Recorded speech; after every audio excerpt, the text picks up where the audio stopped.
We're back. Time for another edition of the Carolina Insider. Jones Angell, Adam Lucas here with you. We're a day late for our Wells Fargo weekend recap. It was Adam's fault. He didn't want to come in and do any work. We have forced him in.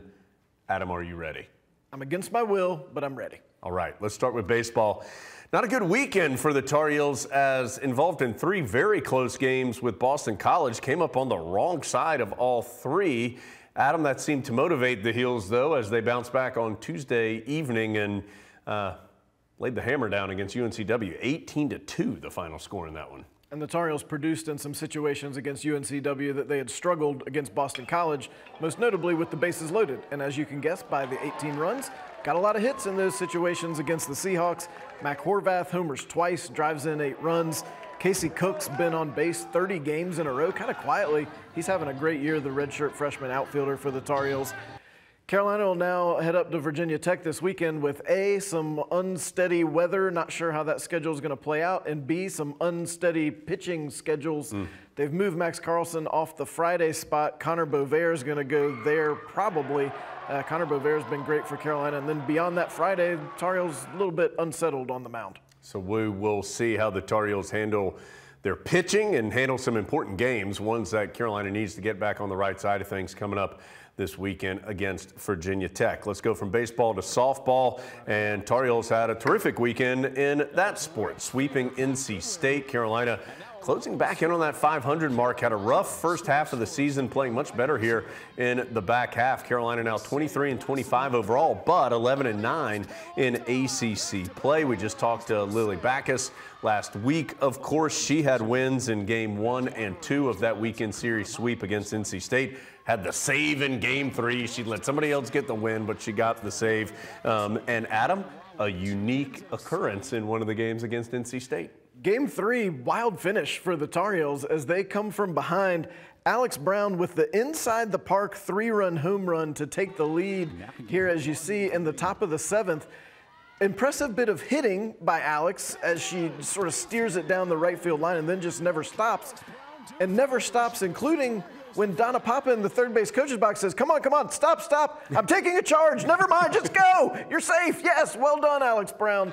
A lot's happening there, but Alex never slowed down, helps the Tar Heels get the win and get the sweep over in Raleigh. Tar Heels now 7-1 in their last 8 conference games. They are out of conference this evening, of course, hosting Charlotte and then head to Georgia Tech to close out the ACC's regular season. Let's go to the lacrosses.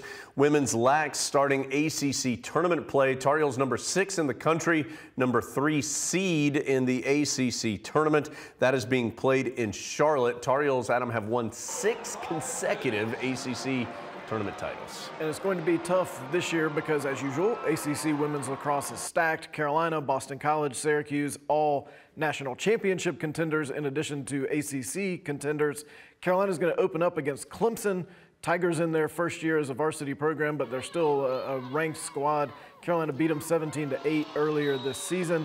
Then if the Tar Heels win and seeds hold, possibly a rematch with Syracuse on Friday. That'd be a big one out there in Charlotte. So if you're in the Charlotte area, get out there to American Legion Stadium, support Jenny Levy's Tar Heels. Meanwhile, the guys ranked in the top 20, but having a rough patch. They lost to Notre Dame this past week and defaulted just 1-4 in conference play, 7-6 overall.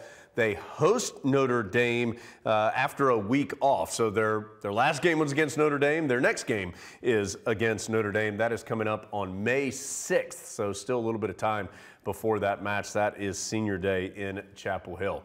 Let's talk golf. We'll start with the guys. They are number 3 in the country, but had a rough outing in the ACC Championships, finished 6th in the stroke play portion of the ACC Championship. Only the top 4 in stroke play move on to the match play portion. Got all this? Georgia Tech eventually won the title. Tar Heels, though, will be in the NCAA tournament. They have a squad capable, certainly, of going deep in the NCAAs, and they've been right there on the edge of a national championship the last couple of seasons. Regionals start on May 15th. The selection show for the NCAA tournament on the guys side of things is on May 3rd. Meanwhile, the women finished 9th in the ACC championships the previous week.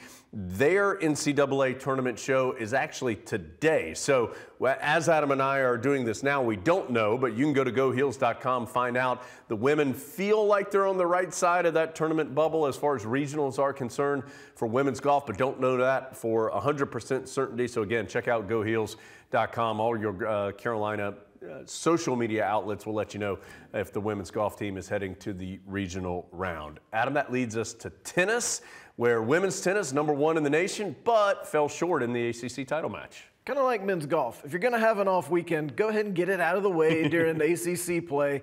Get ready for the NCAAs. That's what happened to the Tar Heels, head coached by Brian Calbus, as Carolina loses to NC State in the ACC championship match. The Pack just really played well. Carolina maybe didn't play great. That's Carolina's first loss of the season, but the pollsters are still impressed by the Tar Heels, as they should be. Carolina still #1 in the country, and that selection show will be this coming Monday. And then, assuming lightning doesn't hit, the Tar Heels will host at the brand new, very nice Tuning Tennis Center starting next weekend. The guys hope to host as well in the NCAAs. Talking tennis, they are #15 in the country, fell in the quarterfinal round of the ACC tournament. Still had a terrific year, 17-8 overall, finished 9-3 in conference action. They are in position to possibly host. They'll find out on this upcoming Monday as well, their NCAA tournament location seed. Again, hoping that is in Chapel Hill. Hoping that you will be back with us next week for the next edition of our Weekend Recap on the Carolina Insider.